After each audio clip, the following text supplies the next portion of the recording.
Hi sir. Hi Neha, कैसे हो sir? I'm good. How are you? Everything good क्या? हाँ बस कोविड में जो गुड होता है वो गुड है।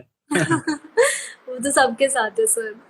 हम्म। Sir thank you for joining and इस सेशन के थ्रू हम थोड़ा और कैशिफाई के बारे में जानना चाहते हैं, तो कैसे स्टार्ट हुआ था एंड अपार्ट फ्रॉम दैट आपकी जर्नी कैसे स्टार्ट हुई थी? ग्रेजुएशन में आपने क्या एजुकेशन थी, एवरीथिंग। तो मैंने पहले इंजीनियरिंग की पंजाब यूनिवर्सिटी चंडीगढ़ से। और मैं 2007 पास आउट हूँ। इलेक्ट्रॉनिक्स इंजीनियरिंग की थी। और वैसे इंजीनियरिंग में मैंने कुछ नहीं सीखा। इंजीनियरिंग मैंने बस 4 साल किसी से पास किया। और मैंने इंजीनियरिंग में मेरे को ये रियलाइज हो गया कि मेरे को सेल्स करनी है। और मेरे को कोर इंजीनियरिंग नहीं करनी। तो मैंने बहुत तो लाइफ में मैंने सबसे ज्यादा मेहनत मैंने अपने थर्ड ईयर में की, जब मैंने एमबीए की तैयारी की। मैंने ये सोचा कि एमबीए करके मैं मे बी जो मेरी इंजीनियरिंग की कमियां हैं वो पूरी कर लूंगा। और मैंने कैट की तैयारी दी और मेरा एमडीआई गुड़गांव में हो गया। तो मैंने एज अ फ्रेशर ही मैंने एमबीए किया, 2 साल का, जो मैं बिल्कुल रिकमेंड नहीं करता। मेरे हिसाब से तो एमबीए करना चाहिए जब थोड़ा आप काम कर लो, समझ जाओ कि क्या प्रॉब्लम्स आती हैं, और फिर वो थ्योरेटिकल लर्निंग काफी बेटर होती है। मैं डायरेक्टली एज अ ग्रेजुएशन की बात नहीं करना चाहिए। हाँ मतलब थोड़ा कुछ भी काम करो, अपना काम करो, कोई सेल्स का काम करो, कोई टेक का काम करो, कुछ भी करो, लेकिन हम्म, ऑर्गेनाइजेशन और टीम्स में काम करना आना चाहिए। हम्म, जिससे जो चैलेंजेस दिख रहे हैं वो फिर थ्योरेटिकली पढ़ो कि ये चैलेंज में क्या करना चाहिए, कैसे करना चाहिए, अंडरस्टैंडिंग ज्यादा बेटर होती है। हम्म, अ, फिर मैंने एमबीए किया और एमबीए में पास आउट हुआ 2009 से, जो बहुत ही बढ़िया ईयर था पास आउट होने का, क्योंकि ग्लोबल रिसेशन। डाउनटर्न चल रहा था। हम्म। अ, तो जॉब नहीं थी ज्यादा। तो मैं और मेरा बिजनेस पार्टनर मनदीप, जो नीटी से एमबीए थे, मेरे साथ कॉलेज में थे, हम हम्म, दोनों ने सोचा कि यार नौकरियां तो है नहीं, तो अपना ही शुरू कर देते हैं। तो तब हमने शुरू किया अपना। और उस वक्त मेन कॉन्सेप्ट ये था कि यार इतना कूड़ा है आसपास हमारे, हम्म, और फ्री है। अब अगर इस कूड़े को हम किसी तरह किसी चीज में कन्वर्ट कर लें जो वैल्यूएबल हो, और उसमें वैल्यू ऐड कर सकते हैं, तो अच्छा बिजनेस हो जाएगा और देश की सफाई भी हो जाएगी। तो इस कॉन्सेप्ट से हमने शुरू किया 2009 में। उस वक्त हमारे पास पैसे तो थे नहीं, ना ही हमारे पास एक्सपीरियंस था, ना हमें फंडिंग समझ आती थी, ना हम्म, उस वक्त वीसी का कॉन्सेप्ट इतना पॉपुलर था। हम्म, तो बिना पैसे के हमें एक ही चीज समझ आई, कंसल्टिंग शुरू करना। और क्योंकि उस वक्त वेस्ट मैनेजमेंट में कोई था नहीं, तो हमें अगर हम फ्रेश एमबीए थे और हमने सब कुछ विकिपीडिया से पढ़ लिया था वेस्ट मैनेजमेंट के बारे में, तो लोगों को लगा ये अक्लमंद लोग हैं, ये वेस्ट मैनेजमेंट अच्छा जानते हैं। तो हमें लकीली प्रोजेक्ट्स मिल गए कंपनीज के साथ जो वेस्ट मैनेजमेंट में हेल्प चाहिए थे। तो हमने इंडियन रेलवेज के साथ प्रोजेक्ट किया, जिसमें शताब्दी में वेस्ट कैसे कंट्रोल करते हैं। हम्म, फिर हमने नोकिया के साथ प्रोजेक्ट किया कि वो पुराने फोन इतने मार्केट में हैं, वो कूड़े की तरह पड़े हैं लोगों के ड्रॉर में, वो कैसे निकालें। ऐसे हमने 2-3 चीजें की। तो दो सर साल आप हमने इन ब्रांड्स तक कैसे रीच आउट किया आपने, नोकिया वगैरह तक? कोल्ड कॉलिंग, मेल्स, इवेंट्स, हम इवेंट्स जाते थे, वहां पे सबको अपने हाथ मिलाते थे। तो मैंने जो रियलाइज किया कि अगर आप अपने कमरे में बैठे रहें या ऑफिस में बैठे रहें तो कुछ नहीं होगा। बाहर निकलना हम्म, पड़ेगा, बेशरम होना पड़ेगा, लोगों से मिलना पड़ेगा, उनसे समझना पड़ेगा उनकी प्रॉब्लम्स क्या हैं। अगर आपको शर्म आती है किसी से बात करने में, तो वो शर्म छोड़नी पड़ेगी और बेशर्म होकर बात करनी पड़ेगी। तभी कॉन्टैक्ट्स बनेंगे, तभी नेटवर्क बनेगा, तभी काम कर पाएंगे। तो हमने ये किया और उसी के थ्रू हम लोगों से मिले, फिर वन ऑन वन मीटिंग्स ली, फिर उन्होंने समझाया कि हम ये कर सकते हैं, ये कर सकते हैं। तो ऐसे हमें प्रोजेक्ट्स मिले। Okay okay. एंड देन फिर आपने कैशिफाई से पहले कितने एक ही बिजनेस किया था? नहीं, उसके बाद कंसल्टिंग के बाद हमें 2 साल समझ आ गया थोड़ा बिजनेस कैसे चलाते हैं, और हमें वेस्ट मैनेजमेंट में और हम सीखते गए। तो हमें एक प्रोजेक्ट हमने शुरू किया जिसमें वेस्ट टायर और रबड़ को ऑयल कन्वर्ट करते हैं। हमने एक हम्म, रिसाइकलिंग प्लांट लगाया फरीदाबाद में। बैंक से लोन लेकर, क्योंकि हमें वीसी तब भी समझ नहीं आता था, तो हमने बैंक, जो चीज आती थी समझ, वो आती थी बैंक्स। तो हमने बैंक के लिए एप्लीकेशन बनाई, बहुत सारे बैंक के चक्कर काटे, फिर फाइनली एक बैंक ने हमें लोन दिया, तो हमने वो लोन लेकर फैक्ट्री शुरू करी, which was a recycling plant. और उस रिसाइकलिंग प्लांट से हम पुराने टायर, जैसे आपके टायर, गाड़ी के टायर खराब हो गए, अपने टायर बदल लिए, तो वो पुराने टायर हम खरीदते थे सारे डीलरों से, और उस प्लांट में डाल के उसे तेल बनाते थे। तो ये पायरोलिसिस प्रोसेस कहते हैं इसे। जो रबर है वो बेसिकली पेट्रोकेमिकल ही है, तो उसको वापस उसकी ओरिजिनल फॉर्म में कन्वर्ट करते थे। तो वो हमने फैक्ट्री 3 साल चलाई, और काफी अच्छा रहा। मतलब सबसे ज्यादा मेरी लर्निंग फैक्ट्री चला के आई है इंडिया में। अगर तुमने मैन्युफैक्चरिंग कर ली है तो तुम कुछ भी कर सकते हो, क्योंकि मैन्युफैक्चरिंग सबसे टफ है। सर्विसेज इजी है सर्विसेज में स्टार्ट करना, बट प्रोडक्शन में इज वेरी डिफिकल्ट। तो प्रोडक्शन सर में बहुत सारे चैलेंजेस हैं, स्पेशली गवर्नमेंट एजेंसीज को लेकर बहुत सारे चैलेंजेस हैं। हर एजेंसी बस किसी तरह तुम्हारा बिजनेस बंद करने में लगी हुई है, तो बहुत बहुत चैलेंजेस है। बट कुछ स्कीम्स वगैरह भी है सरकार की जो काफी सारी चीजों के लिए वो फंडिंग देती है, तो क्या वो यूजफुल होती है एक्चुअली? आपको आपने ट्राई किया था वो? हाँ, तो उस जब हम शुरू करे थे, सिडबी एक है, हाँ। वो उनकी स्कीम चल रही थी, लेकिन हम किसी भी ना स्कीम में एप्लीकेबल नहीं बन रहे थे। वो स्कीम ऐसी डिजाइन होती थी कि यार स्पेसिफिकली हम कभी किसी क्वालिफाई इंडस्ट्री के। हम कभी क्वालिफाई नहीं हो पाते थे। उल्टा हम सिडबी में बहुत टाइम लगाया, और फिर उन्होंने बोला ये तो आज तक किसी ने इंडिया में किया नहीं, तो हाँ। कोई ट्रैक रिकॉर्ड नहीं है। तो हमने कहा जो पहली बार कर रहा है वो उसको कभी पैसे नहीं मिलेंगे क्या? मतलब दोनों चीज थी, एक तो जो प्लांट लगा रहे थे वो बिल्कुल ब्रांड न्यू टेक्नोलॉजी थी, और जो लोग लगा रहे थे वो भी बिल्कुल ब्रांड न्यू थे, तो उनको वो जमा नहीं। ओके। एंड देन तो फिर कैशफाई कैसे स्टार्ट हुआ? तो मैन्युफैक्चरिंग में हमें एक चीज रियलाइज हुई कि जो ये बिजनेस है ये सिर्फ लीनियरली ग्रो कर सकता है। मतलब हमने कुछ पैसे लगाए, हाँ। उस पैसे से हमने प्रोडक्शन की, और फिर प्रोडक्शन बढ़ाने के लिए उतना ही पैसा लगेगा डबल करने के लिए।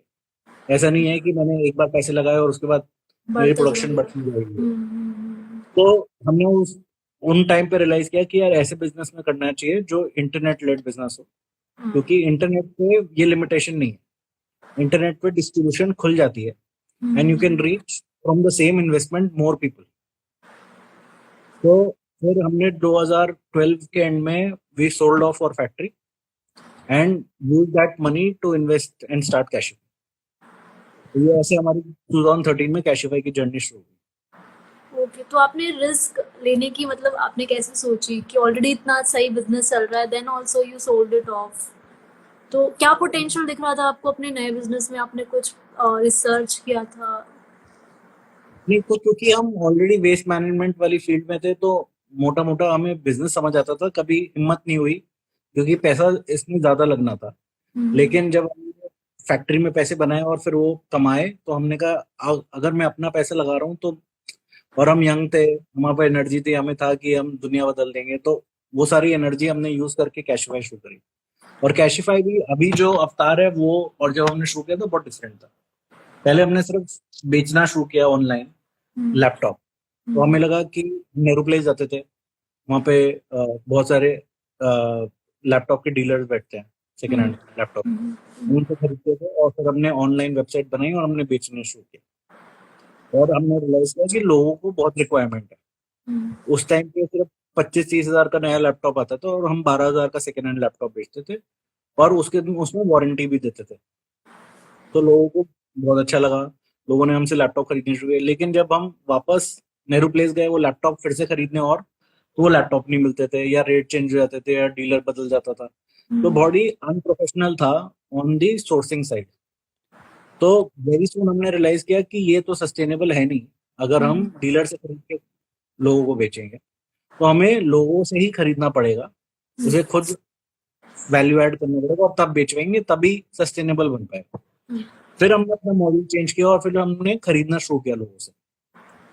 और हमने कहा कि क्या प्रॉब्लम है भाई, कोई स्टैंडर्ड प्राइसिंग नहीं है, एक इंडिविजुअल कस्टमर के पास ऑप्शन नहीं है, एक्सेप्ट मे बी मतलब OLX या क्विकर विच इज क्लासिफाइड, में आपको पता नहीं है आप किसको बेच रहे हो, किस रेट पे बेच रहे हो, सेफली बेच रहे हो नहीं बेच रहे हो। वो सारी चीजें हम सॉल्व करने पे लगे।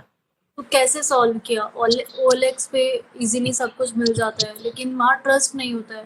तो कैसे डिफरेंशिएट किया आपने कैशिफाई और ओएलएक्स को? Cashify is an assured selling platform. तो हम्म, कैशिफाई पे आप जाओगे और हम कुछ सवाल पूछेंगे अपने आपके डिवाइस के बारे में, हम्म, और उस डिवाइस का जो भी आप जवाब दोगे उसके हिसाब से उसका प्राइस बन जाएगा। और एक बार वो प्राइस आपको मिल जाएगा तो हमारा टेक्नीशियन आपके घर पे आएगा और वही कमिटेड प्राइस आपको देगा और घर से पिकअप कर लेगा और उसी वक्त आपको पेमेंट हो जाएगी। हम्म। तो अगर आप ऑनलाइन नया फोन खरीद सकते हैं तो ऑनलाइन आप पुराना फोन क्यों नहीं बेच सकते? That was the whole idea, and make it so convenient कि किसी को सोचना भी ना पड़े कि मैं बेचने में मेरे को इतना दिक्कत होने वाली। तो सर अगर हम नया फ़ोन ले रहे हैं तो रिफर्बिश्ड क्यों ले फिर? कैशिफाई से या किसी प्लेटफ़ॉर्म से? सो नया और रिफर्बिश्ड में सबसे बड़ा प्राइस पॉइंट का डिफरेंस है, हुँ, राइट? हुँ, अगर आप फॉर एग्जांपल अभी आईफोन 10 ले रहे हैं, हाँ, आईफोन 10 कुछ 40-50 हजार रुपए का आएगा नया।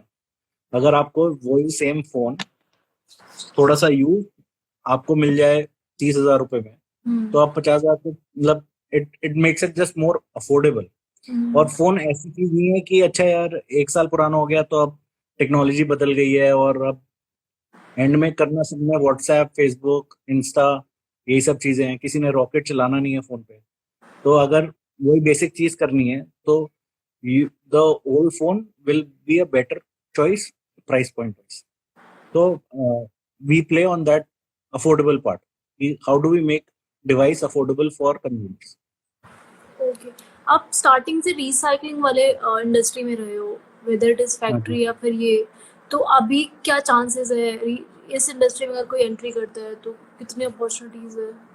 तो किसी भी इंडस्ट्री में अपॉर्चुनिटी कभी कभी खत्म नहीं होती, हुँ, इंक्लूडिंग मतलब जितने हम एज ऑर्गेनाइजेशन बड़े होते जाते हैं, जैसे अभी हम 800 लोग हैं, हुँ, हमारे 5 ऑफिसेज हैं अक्रॉस इंडिया। हाँ, जितनी बड़ी हो जाती है ऑर्गेनाइजेशन उतना स्लो हो जाती हैं। हुँ, ग्रोथ। तो अगर नई कंपनियां हैं जो 3-4 लोग हैं और बहुत फास्ट हैं, और अ, क्योंकि टेक्नोलॉजी इतनी जल्दी जल्दी इवॉल्व कर रही है, हुँ, और वो टेक्नोलॉजी से हमारा बिजनेस मॉडल डिस्टर्ब कर दें और कस्टमर की प्रॉब्लम और जल्दी सॉल्व कर दें, तो ऑफ कोर्स डिस्टर्ब हो सकता है। ऐसा कोई अ, और हर बिजनेस में ऐसा नहीं है कि पेटीएम कभी डिस्टर्ब नहीं हो सकता, ऐसा नहीं है कभी राइट। फ्लिपकार्ट नहीं हो सकता। सर आप कैशिफाई को कैसे अपग्रेड कर रहे हो टाइम पर? अभी 2020 में तो सब कुछ ऑनलाइन ही हो गया है, तो आपने सेल्स बूस्ट होते देखी है या कोई चेंजेस है? नहीं, तो हमने बहुत चीजें चेंजेस की हैं। पहले हमारी जितनी भी, तो हम हमारा बिजनेस मॉडल है, हम लोगों से खरीदते हैं और फिर जितने भी सेकेंड हैंड फोन के रिटेलर्स हैं अक्रॉस द इंडिया, उनको हम सप्लाई करते हैं वो फोन, जिससे वो ऑफ द काउंटर बेच सकें। हम्म, पहले हम सारा ऑफलाइन बेचते थे, पहले हमारे 15 सेल्स ऑफिस होते थे इंडिया भर में। उस कोविड की वजह बाद हमने रियलाइज किया कि ये तो स्ट्रेटेजी नहीं चलेगी, क्योंकि लोग आने जाने में बहुत दिक्कत हो रही है, कहीं कभी लॉकडाउन हो रहा है, कभी किसी को बीमारी हो रही है। तो how do we make sure कि हम उन्हें घर से ही ये सर्विस दे पाए? तो हमने एक ऑल्टर B2B प्लेटफॉर्म चलाया सिर्फ रिटेलर्स के लिए, जहां से वो सेकेंड हैंड फोन खरीद लें डायरेक्टली अपनी दुकान से या अपने घर से बैठे बैठे, और वो हम डायरेक्टली उन्हें डिलीवर कर दें। तो ओके। हम भी कोशिश करते हैं कि कैसे हम अपग्रेड करें। लैपटॉप से शुरू किया था, अब स्मार्टफोन भी करते हैं, अब हम स्मार्ट स्पीकर भी करते हैं, स्मार्ट वॉच भी करते हैं। तो जैसे जैसे नए नए टेक्नोलॉजी आई जा रही है हम अपने प्लेटफॉर्म पे ऐड करते जा रहे हैं। अभी अभी हमने जैसे अपने एयरपॉड्स पहन रखे हैं, वो एयरपॉड्स भी हमने ऐड किया है। ओके सर, तो हाँ। अपग्रेड कर रहे हैं आप टाइम पे। तो मैं ये पूछना चाहती थी कि सर एक हम सबका क्वेश्चन है, जैसे आपने बताया 2009 में रिसेशन था उस पॉइंट ऑफ टाइम पर। आई थिंक अभी भी वही वाली सिचुएशन है। तो करियर पॉइंट ऑफ व्यू से या किस तरीके से लोग इससे डील कर सकते हैं? ये दो दो इसके कोई सही जवाब नहीं है। हम्म, मैं 2009 में कर पाया क्योंकि मेरी फाइनेंशियल पोजीशन ऐसी थी कि मेरे हम्म, पेरेंट्स मेरे पे डिपेंडेंट नहीं थे। हाँ, तो ऐसा नहीं था मेरे को कि 2009 में मुझे पैसे कमा के एकदम से घर पे देना था। हम्म, ना ही मेरे पास एजुकेशन लोन था, क्योंकि मेरे पापा ने मेरे एजुकेशन के पैसे दिए थे। हाँ, तो मेरी सिचुएशन बहुत अच्छी थी, and I could take the risk. तो पहले 2 साल मेरी कोई भी कमाई नहीं थी, मैं कुछ 5,000 6,000 रुपए महीने कमाता था, जिसमें मेरा फोन का बिल निकलता था। हाँ, हम्म। लेकिन क्योंकि मेरे पास फैमिली सपोर्ट था तो मैं उस पोजीशन में था ये रिस्क लेने का। अब हर पर्सन पे डिपेंड करेगा कि उनकी क्या पोजीशन है और उनको अपने स्ट्रेंथ पे खेलनी चाहिए। अगर उनकी पोजीशन स्ट्रांग नहीं है तो हाँ। जो भी जॉब मिल रही हो, एंड हाँ। डोंट डिपेंड ऑन योर, अगर आप कॉलेज से पास आउट हो तो जरूरी नहीं है कि कॉलेज की प्लेसमेंट से ही डिपेंडेंट हो कि यार राइट। जो प्लेसमेंट लगा दिया। बाहर जाओ, Naukri.com पे जाओ, आई एम जॉब, इतने सारे पोर्टल्स हैं, वहां पे अप्लाई करो। फाउंडर्स को डायरेक्टली रीच आउट करो अगर स्टार्टअप में अप्लाई करना है कि मेरे को इसमें इंटरेस्ट है, मेरे को ये नौकरी करनी है। बहुत, मतलब cold calling always works. Effort okay. लगता है, टाइम लगता है, लेकिन रिजल्ट देता सर आपने है। हमें एंड ये भी बताया था कि फाइंड अ जॉब। इवेंट्स में जाओ, कॉन्फ्रेंसेस में जाओ, तो वो हम कैसे अब सर्च कर सकते अब कोविड नहीं, अब कोविड है तो इवेंट्स और कॉन्फ्रेंसेस नहीं हो सकते, लेकिन अब हैं? अदर सोशल प्लेटफॉर्म है, लिंक्डइन है। लिंक्डइन पे हम्म। आप डायरेक्टली, आपने मुझे अप्रोच किया कि मेरे को ये टॉक करनी है, मैंने, हम्म। आप मुझे पहले से नहीं जानते थे, हमारा कोई कनेक्शन नहीं था, ना राइट। हमें किसी ने इंट्रोड्यूस किया। I thought right. कि ये इंटरेस्टिंग है, मैंने कर दिया। हाँ, तो cold calling always works. Correct. Approach सही होनी चाहिए। राइट, अगर आप लिंक्डइन पर किसी को अप्रोच कर रहे हो तो आपका जो मोटिव है वो क्लियर होना चाहिए। हाँ, इंटेंट होना चाहिए। हम्म। फॉर एग्जाम्पल मेरे को बहुत सारे लोग लिंक्डइन पे मेल मैसेज डालते हैं, हम्म। मैं उन्हें रिप्लाई कर देता हूँ, फिर वो कभी वापस रिप्लाई नहीं करते। हम्म। तो अगर आपने मेरे को अप्रोच किया है कि मुझे नौकरी चाहिए और मैं आपसे सवाल पूछ रहा हूँ, तो फिर उसका जवाब नहीं दोगे तो फिर कैसे आगे बात बढ़ेगी। तो सर अभी नौकरी की बात कर ही रहे हैं, तो फिर कैशिफाई में क्या हायरिंग सिस्टम है, आप क्या लुकआउट करते हो हायर करते वक्त? तो सबसे ज्यादा इम्पोर्टेंट है एटीट्यूड हमारी हाँ। ऑर्गेनाइजेशन में, कि हम्म। क्या लर्निंग एटीट्यूड है या नहीं। क्योंकि ऐसा तो है नहीं कि हर बंदा बिल्कुल एक्सपर्ट किसी चीज में आता है, और हमारा डोमेन इतना डिफरेंट है, तो एग्जिस्टिंग ऐसा कोई वर्क एक्सपीरियंस वाला मिलता नहीं है। हम्म। तो हमारे लिए सबसे ज्यादा इम्पोर्टेंट है कि कितना स्ट्रॉन्ग लर्निंग एटीट्यूड है जो भी पर्सन ज्वाइन कर रहा है। And then also we we don't really focus on education background कि अच्छा यार एमबीए किया है या इंजीनियरिंग हम्म। की है। हम्म। uh, जो भी उन्होंने ग्रेजुएशन या पोस्ट ग्रेड किया है, उसके बाद जो उन्होंने काम किया है उस पे ज्यादा फोकस होता है कि वो काम कितना, मतलब इंटरव्यू में समझ आ जाता है कि यार वो काम आपने खुद किया है या टीम ने किया है, या मतलब हम्म। जुगाड़ से किया है या मन लगा के किया है। That is more important.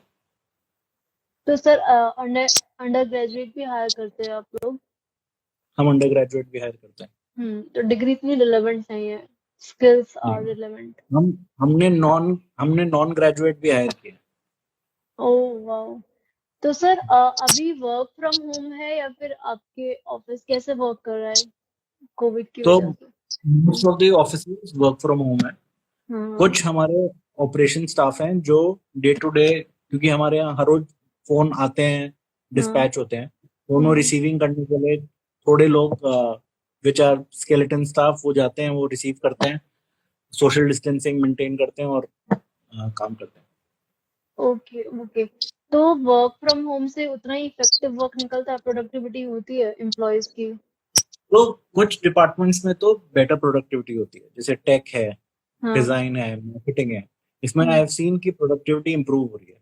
लेकिन कुछ फंक्शन हैं जहाँ पे आप कर ही नहीं सकते, जैसे मेरे रिटेल स्टाफ है, हम्म। जो स्टोर के रिटेल स्टाफ है वो घर पे बैठे हैं, तो वो they can't be productive, right. मेरे ऑपरेशन स्टाफ हैं जो वेयर हाउस में काम करते हैं, वो दे कांट बी प्रोडक्टिव। तो आपने अभी स्टोर की बात की, तो स्टोर खोलने की क्या जरूरत लगी आपको, क्या नेसेसिटी लगी, क्योंकि सब कुछ तो ऑनलाइन हो रहा है, तो व्हाट इज तो the need for offline stores? वो इंडिया ना बहुत बड़ा कंट्री है, और उसमें हम्म। हर तरह ऑनलाइन भी है और ऑफलाइन भी है। हम्म। हम we don't call ourselves a online company, we consider ourselves a second hand phone company.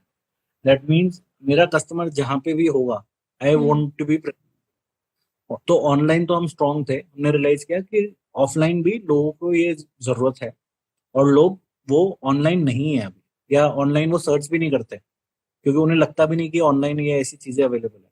तो उन लोगों के लिए हमने ऑफलाइन स्टोर खोले, और ऑलरेडी हम इतना रिस्पॉन्स देख रहे हैं कि लोग अपना नया फोन खरीदते हैं ऑफलाइन, क्योंकि अभी भी 70% लोग इंडिया में ऑफलाइन खरीदते हैं अपना। और फिर वो कहते हैं यार कैशिफाई की दुकान पे जाके मैं बेच देता हूँ तो मेरा नेट वैल्यू सही रहेगा।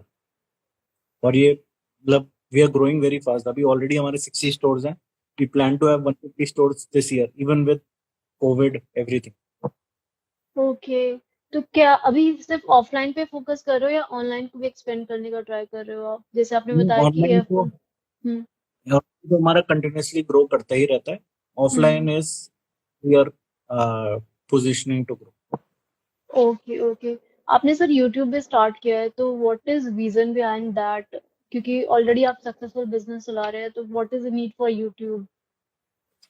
तो यूट्यूब वॉज मोर ऑन कि हम हमें लगता है हम फोन एक्सपर्ट्स हैं। हम हम्म, दिन भर फोन की बातें करते रहते हैं, हम खरीदते हैं बेचते हैं। और हम्म, वो वो इंफॉर्मेशन हम कैसे अपने कंज्यूमर तक पहुंचाएं जो इंफॉर्मेशन हमें मिलती है अबाउट फोन्स, राइट। हम्म, तो that is our way of building a community. और मैंने भी अपने यूट्यूब सीरीज शुरू की जस्ट फॉर द रीजन कि पिछली बार कोविड में लॉकडाउन में मेरे को समझ नहीं आ रहा था, मैं बोर हो रहा था। मैंने कहा हम्म। कि मैं अभी मेरे पास ये नए फोन्स आते हैं और मेरे को फोन में इतना इंटरेस्ट है तो क्या मैं अपना एक्सपीरियंस शेयर कर सकता हूँ। Okay, okay. तो सर अभी जैसे कुछ इंस्टा कैश भी है, I think same business model है आपका और उनका। तो आप कॉम्पिटिटर से कैसे डिफरेंशिएट कर रहे हो अपने आप को? तो हमारे बहुत सारे कॉम्पिटिटर हैं, इंस्टागैश है, हम्म, यांत्रा है, बदली है। लेकिन हम हम्म, बहुत कस्टमर फोकस्ड है। मतलब कि हम्म। कस्टमर की पॉइंट कैसे सॉल्व करें, उसे कम से कम टाइम में उसे सबसे जल्दी उसका फोन पिकअप कैसे करें और उसके पैसे उसके जेब में हो। Right? ओके। हम्म। हमारा मोटिव ये रहता है कि customer satisfaction. And that's how we differentiate and that's why we have offline store also कि कस्टमर के लिए जो कन्वीनियंट हो वो करें। अगर कस्टमर अभी उस मार्केट से नया फोन खरीद के गया है तो why does he have to wait to go back to his home and then sell it to us. वहीं पे हम्म। वो बेच बेच क्यों नहीं सकते। Okay, okay. तो सर अभी आपने शायद रिसेंटली फंडिंग भी रेज की है, तो फंडिंग का एक्सपीरियंस कैसा रहा है आपका? कितनी बार रेज कर चुके हैं एंड कैसा रहा अभी तक एक्सपीरियंस? तो फंडिंग आई वुड नॉट से इज द ऑब्जेक्टिव और business. Funding is hmm, a building brick with और लुब्रिकेंट विच हेल्प्स और बिजनेस टू ग्रो। तो हम्म, वी हैव बीन लकी कि हमारे को बहुत अच्छे इन्वेस्टर मिले ग्लोबली। और उनका भी यही विजन है कि कैसे ग्लोबली सबसे बड़ी सेकेंड हैंड फोन कंपनी बनेगी। अभी हम इंडिया में तो बन चुके हैं, अब हम्म। ग्लोबली कैसे बने। तो बहुत ही अच्छा एक्सपीरियंस रहा है विद द इन्वेस्टर्स, काफी हेल्पिंग है। काफी नई चीजें सिखाते भी हैं कि ग्लोबली क्या हो रहा है। तो मतलब इस funding has not been easy क्योंकि हम्म। हमें वीसी समझ नहीं आता था। लेकिन as we keep growing I think more is on business performance. तो हम बिजनेस पे ज्यादा फोकस करते हैं और फंडिंग के लिए जो इन्वेस्टर हैं वो खुद आते हैं, वो बोलते हैं यार ये तुम सॉलिड धंधा बना रहे हो, ये लो पैसे और ग्रो करो। तो ऐसा कोई प्लेटफॉर्म है सर जहाँ पर एंटरप्रेन्योर्स और इन्वेस्टर्स साथ में बात कर सकते हैं? जैसे आपने बताया कि खुद से आ रहे हैं, तो किस प्लेटफॉर्म के थ्रू आए थे, किस तरीके से अप्रोच किया? तो ये सब मेल्स के थ्रू या लिंक्डइन के थ्रू ही आते हैं। हमें ही ऐसे हम्म, है, लेकिन बहुत सारे प्लेटफॉर्म्स हैं जैसे लेट्स वेंचर है हम्म। और दो तीन और हैं जो जहाँ पे एंजल इन्वेस्टिंग और फंडिंग की बातें चलती हैं। पर्सनली मैंने यूज नहीं किया ओके। है, लेकिन आई हर्ड आजकल हम्म। सीड फंडिंग के लिए काफी इजियर बना रखा है। ओ- हमने 2015 में यूज किया था लेकिन 5 साल में बहुत चीजें बदल गई हैं। तो या it's easier. Okay. But sir जैसे इंडिया है वो ईज ऑफ डूइंग बिजनेस में अच्छा रैंक करने लग रहा है धीरे धीरे, तो आपको क्या डिफरेंस फील हो रहा है पिछले कुछ सालों में और अब बिजनेस करते वक्त? नहीं तो मेरे को दोनों, फॉर एग्जांपल जीएसटी हम्म। और मतलब डिमोनेटाइजेशन। डिमोनेटाइजेशन, दोनों का हम्म, मेरे को पर्सनली कंपनी को पॉजिटिव इम्पैक्ट रहा है। शॉर्ट टर्म हम्म, में दोनों के इम्पैक्ट रहा है नेगेटिवली, लेकिन लॉन्ग टर्म में दोनों हेल्प, राइट। हम्म, मैं डिमोनेटाइजेशन की बात करता हूँ तो from moving from a cash economy to a more digital economy, it has pushed it. और जितना कैश से दूर हो उतना easy easy to grow business है। हम्म। सिमिलरली जीएसटी, अगर आप प्री जीएसटी बात करते हैं कि हर स्टेट से एक आइटम मूव करना इतना मुश्किल था क्योंकि इतना पेपर वर्क लगता था, इतना टैक्सेशन चेंज होता था। Right. GST has simplified overall movement of goods across India. उसकी कंप्लायंस और उसका पेपर वर्क सेंट्रली बढ़ गया है, लेकिन वो सेंट्रली मैनेजेबल है। जब वो पर स्टेट होता था तो पर स्टेट मैनेज करना और टफ था। तो मेरे हिसाब से तो दोनों ही काफी पॉजिटिव इम्पैक्ट है। इम्प्लीमेंटेशन बेटर हो सकते थे और सॉर्टेड होते थे, लेकिन लॉन्ग टर्म में ये दोनों बहुत ही अच्छा इम्पैक्ट देंगे। ओके। एंड सर, अगर जैसे कैशिफाई है वो इंडिया का ये स्टार्टअप है, ग्रो कर रहा है, तो इतनी अच्छी तरीके से ग्रो कर रहा है, तो इंडिया जो हमारी गवर्नमेंट है उससे कोई कुछ रिकॉग्निशन या कुछ सपोर्ट अब इस लेवल पे मिलता है कि आपको? तो गवर्नमेंट के साथ हमने 2-3 चीजें की हैं। अभी हमें गवर्नमेंट ने पिछले साल बेस्ट इनोवेटिव ऐप का अवार्ड दिया था। ओके। मैं इंडियन एम्बेसी के साथ अभी बीच में यूके भी गया था, विच वाज वाह। स्पॉन्सर्ड बाय इंडिया गवर्नमेंट, जिसमें स्टार्टअप एंटरप्रेन्योर्स को वो एक्सपोजर दे रहे थे इन डिफरेंट मार्केट्स। तो आई थिंक बहुत सारी स्कीम्स हैं इंडियन गवर्नमेंट की जो अवेलेबल है। I think it is very important for young startups और entrepreneurs to have that information कि क्या क्या स्कीम अवेलेबल है, वो कैसे अवेल करनी है, वहाँ पे कैसे पहुंचना है वहाँ।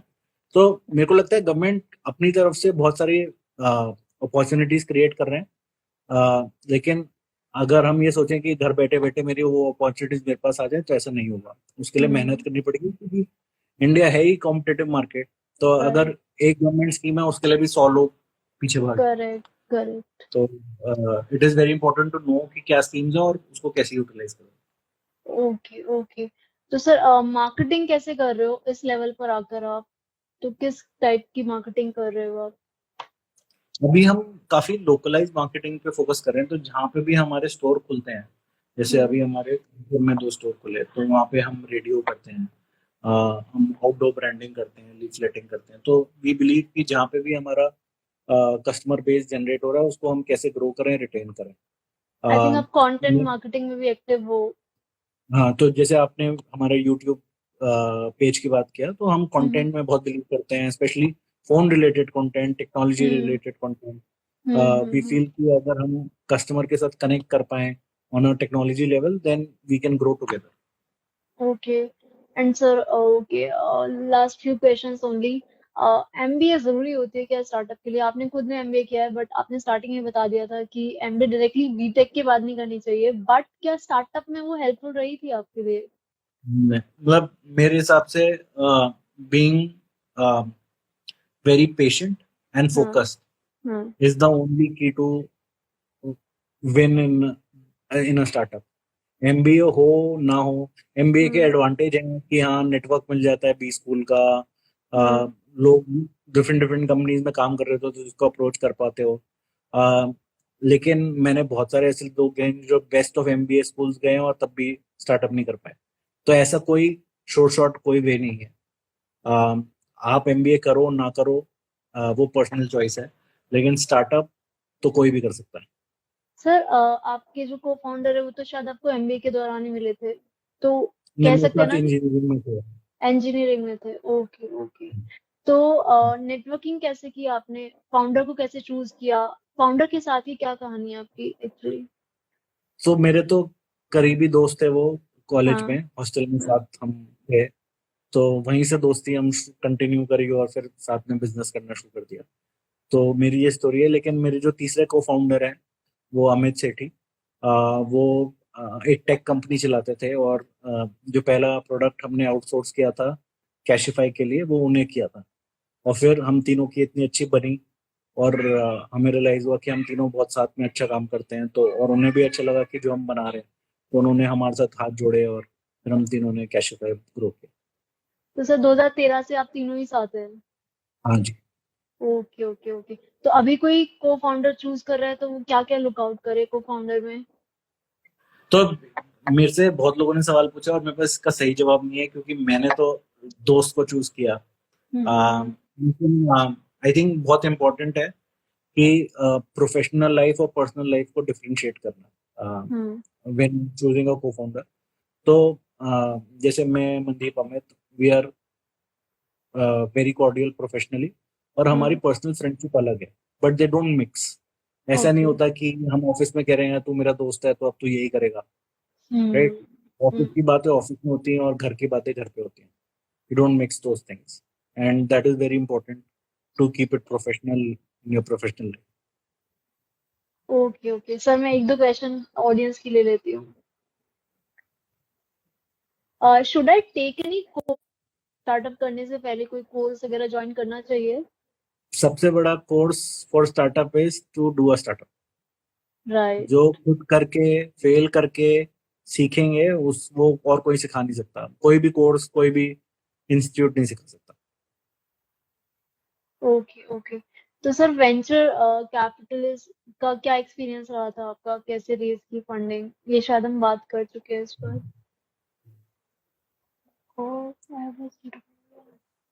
अगर किसी के पास स्टार्टअप आइडिया पिच करना है किसी इन्वेस्टर को, तो किस तरीके से पिच कर सकता है? कहाँ कहाँ अप्रोच कर सकता है? तो मैंने जैसे बताया आजकल तो बहुत सारे प्लेटफॉर्म खुल गए हैं. हाँ इवन हाँ अगर आप टॉप 20 वीसीज के लिस्ट निकालो तो वो हाँ। सब ट्विटर पे अवेलेबल होते हैं. उन्हें आप ट्विटर पे पिंग करो, वो अपना ईमेल आईडी दे देंगे. मतलब बहुत सारे पहले तो कोविड से पहले बहुत सारे इवेंट भी होते थे यहाँ पे आप जाके हम्म पिच कर सकते थे. अब आई एम श्योर वो इवेंट ऑनलाइन होते होंगे. तो आप ये सोचिए वीसी का भी धंधा है टू फाइंड स्टार्टअप्स. तो वो तो राइट। चाहते हैं कि लोग उनके पास आए पिच करें. It is very important to for yourself to know that are you prepared for that meeting. ठीक है, तो ओके। इसलिए बहुत जरूरी है कि पहले अपने फ्रेंड्स एंड फैमिली को पिच करें. वो जो पेचीदा सवाल पूछते हैं उनके जवाब होने चाहिए आपके पास. हम्म। तभी आप जाके वीसी को मिलें क्योंकि वो एक ही बार मिलते हैं. अगर आपका उन्हें नहीं समझ आएगा तो फिर वो फिर आपसे मिलेंगे नहीं. तो वो इनिशियल प्रिपरेशन बहुत जरूरी है. तो सर स्टार्टअप में आपकी ऐसी कौन सी मिस्टेक्स थी या लर्निंग्स थी जिससे हम सब भी सीख सकते हैं जो अभी स्टार्टअप करना चाहते हैं? तो आप मैंने आपको जर्नी बताई जिसमें मैंने अपने दो सक्सेसफुल बिजनेस के बारे में बताया. उसकी हम्म दो लर्निंग. पहला कि हम्म मैंने कंसल्टिंग शुरू किया. हाँ, हम्म कंसल्टिंग में सबसे पहले मैंने रियलाइज नहीं किया कि मार्केट कितना छोटा है. हम्म वेस्ट मैनेजमेंट कंसल्टिंग का मार्केट इतना छोटा है कि बहुत ही कम कंपनीज और बहुत ही कम पैसा लगाएंगे उस कंसल्टिंग में. तो हम्म मार्केट साइज फिगर आउट करना बहुत जरूरी है. जब मैंने करेक्ट। दूसरी फैक्ट्री शुरू करी तो हमने बिजनेस तो अच्छा बनाया लेकिन वो हम्म बिजनेस स्केलेबल नहीं था. हम्म क्योंकि हमेशा more investment was required to scale at the same level. तो उससे रियलाइज हुआ कि ऐसा बिजनेस बनाओ जो एक्सपोनेंशियली स्केल कर पाए. ये लेवल। हम्म। तो ये तो दो सक्सेसफुल. मैंने इसके बीच में दो और स्टार्टअप किए थे जो फेल हो गए. ओ, हाँ, उनके बारे तो में एक बताइए। स्टार्टअप हम्म शुरू किया था उसका नाम था बस फन. जिसमें एक हम्म बस होती थी और उसके अंदर हमने वीडियो गेम भर दिए और हम हम्म लोगों की पार्टी में लेकर जाते थे. बोलते थे 5,000 रुपये घंटा दो और अच्छा ये हाँ। आपके पास रहेगी और आपकी पार्टी फन बनेगी. ओके। ग्रेट। फिर लेकिन ये उसमें क्यों सबसे नहीं चला? बड़ा हाँ। ये आधे से ज्यादा घर के सामने पार्किंग बस खड़ी करने की जगह ही नहीं होती ओ, और आई ट्रैफिक थिंक में बस अभी फंस भी ऐसा जाती है. कुछ है नहीं, ऐसा कोई भी स्टार्टअप अभी तो है नहीं। आइडिया थोड़ा यूनिक था ये भी। हाँ, और अगर बस जगह भी है पार्किंग के लिए तो ट्रैफिक में फंस जाती है पीक टाइम पे. तो अगर आपको दो पार्टीज हम्म डील करनी है तो वो कर नहीं पाते, एक ही पार्टी कर पाते. तो ये सारे चैलेंजेस हैं जो उस वक्त हमने नहीं सोचे थे. जब हमने शुरू किया हमें लगा बहुत अच्छा है, अगर मेरी पार्टी होगी मेरे को तो बहुत अच्छा लगेगा, बस आ जाए. Okay okay. तो सर ये स्टार्टअप का भूत कहाँ से आया था कि स्टार्टअप करना है, स्टार्टअप करना है? उस पॉइंट नहीं ऑफ तो टाइम पे तो कल्चर भी नहीं था ना स्टार्टअप का, अभी तो फिर भी है। कॉलेज में ही था कि कुछ तो अपना करेंगे लेकिन इमीडिएटली एमबीए के बाद तो इसलिए किया क्योंकि नौकरी नहीं मिली. सच्ची बात तो हम्म। ये है. राइट. अच्छा। हम्म। लेकिन हमको ये था कि 1-2 साल काम करके फिर अपना कुछ शुरू करेंगे. लेकिन okay. Because of the whole downturn it hmm accelerated that. तो आई थिंक अभी भी अच्छा टाइम है टू अगर लोगों की हम्म। नौकरी नहीं है it's a good time to jump into entrepreneurship. Startups. Okay. और कोई टिप्स और सजेशंस यंगस्टर्स के लिए? नहीं बस यार फोकस जरूरी है और पेशेंस जरूरी है. ऐसा नहीं होगा कि 3 महीने में बहुत सक्सेसफुल स्टार्टअप बन जाएगा. टाइम लगता है, मेहनत लगती है. हम्म मुझको पता हम्म है आजकल मीडिया में हर कोई पैसे उठा रहा है लेकिन हम्म ये लोग सिर्फ सक्सेस की बात करते हैं. ये नहीं देखते कि 10,000 लोग जिन नहीं उठा पा रहे, फेल हो रहे हैं, वो भी हैं. तो बहुत ही कम लोग. करेक्ट। नंबर्स अगर तुम number from how many people are trying to number who are actually winning, is बहुत ही हम्म, स्क्यूड रेशियो।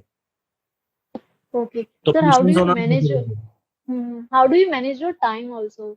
अभी तो फिर भी लॉकडाउन है, तो अब तो घर पे मतलब वर्क फ्रॉम होम ही रहता है, तो how do you manage your time? तो आई थिंक टाइम मैनेजमेंट बहुत डिसिप्लिन वाली बात है। हम्म मेरे मैं पर्सनली बहुत अपने पर्सनल लाइफ और प्रोफेशनल लाइफ को वेरी करता हूँ। जैसे मैं हम्म कोशिश करता हूँ कि मैं 7:30 बजे तक घर आ जाऊँ। मेरे 2 बच्चे हैं, उनके साथ हम्म टाइम स्पेंड करूँ, वीकेंड्स पे हम्म मैं काम ना करूँ। लेकिन this is also an evolution, मतलब मेरे को 11 साल हो गए स्टार्टअप्स करते हम्म हुए। पहले हम्म 5 साल तक तो मेरा संडे भी मैं ऑफिस में ही होता था। तो जैसे जैसे इवॉल्व हुए और मैं अपनी पर्सनल लाइफ को ज़्यादा प्रायोरिटी देने लग गया हूँ, तो मैं बैलेंस करना शुरू कर रहा हूँ। और उसके लिए डिसिप्लिन चाहिए कि बोलना कि हाँ, मीटिंग में मैं 7 बजे के बाद मीटिंग नहीं करूंगा, ये सब चीजें। लेकिन एक्सेप्शंस हर बार होती हैं। तो सर, स्टार्टिंग से क्या आप अपने फाइनेंस को मैनेज कर रहे थे, या वो आपने लेट स्टार्ट किया पर्सनल फाइनेंस को मैनेज करना? पहले पैसे ही नहीं थे पर्सनल फाइनेंस होने के लिए, तो पहले हम्म 2-3 साल से कुछ मैनेज करने के लिए नहीं था। हम्म लेकिन हाँ, मतलब आई थिंक पहले 4-5 साल इतने कभी मेरे पास पैसे नहीं थे कि मैं को सोचूं कि मेरे को इतना पर्सनल फाइनेंस मैनेज करना है। आई थिंक जब मेरी शादी हुई और फिर मेरे बच्चे हुए, तो उसके बाद मैंने सोचना शुरू किया कि बच्चों की फ्यूचर एजुकेशन के लिए कैसे, how do I save, insurance करना, हेल्थ इंश्योरेंस करना, ये सब चीजें मैंने I started thinking about them. Hmm तो आई थिंक तो it was a phase. Okay, तो अभी अभी तो आपके पास अच्छी वेल्थ है। आप स्टार्टअप चला रहे हैं, तो अभी आप कहाँ पर अपना अमाउंट पार्क करते हो? इक्विटी में करते हो, म्यूचुअल फंड में, क्रिप्टो में? कहाँ पार्क कर रहे हो अपने फंड्स? सबसे ज्यादा तो मेरा कैशिफाई में पार्कड है। Okay, great. आ, उसके बाद हाँ, मैं म्यूचुअल फंड में भी हूँ। म्यूचुअल फंड भी मेरा पोर्टफोलियो 50-50 है इक्विटी डेट में। आ, मैं थोड़ा अब क्रिप्टो भी कर रहा हूँ। अच्छा, आ, तो इन्वेस्टमेंट कर रहे हैं या फिर लॉन्ग टर्म के लिए कर रहे हैं या शॉर्ट टर्म के लिए? अभी वो डिसाइड नहीं किया। अभी तो बस enjoy कर रहा हूँ। लेकिन अच्छा, बहुत कम अमाउंट कर रहा हूँ, which will not really effect. Matter. Hmm हाँ, मतलब अगर hmm use it, I don't care वाला hmm scenario. And that is what also very important कि मतलब जो एस्टेब्लिश चीजें हैं और अनरेगुलेटेड चीजें, उस पे लोग इतना रिस्क ना लें। Right. While there are so many stories of people becoming rich overnight, but ऐसा होता नहीं। करेक्ट। 10 लोग लॉस भी खा रहे हैं, एक ही बन रहा है मिलियनर। राइट। तो सर, एक क्वेश्चन मुझे यहाँ नजर आ रहा है, वो पूछ रहे हैं कि कैशफाई का ऑफलाइन ओपन करने के लिए क्या क्राइटेरिया होना चाहिए? आई थिंक फ्रेंचाइजी का पूछ रहे हैं। तो फ्रेंचाइजी स्टोर हमारी सबसे ज्यादा इम्पोर्टेंस है। जो फ्रेंचाइजी ओनर है वो कितना प्रोफेशनल है, और हम्म लोकेशन ऑफ द प्लेस।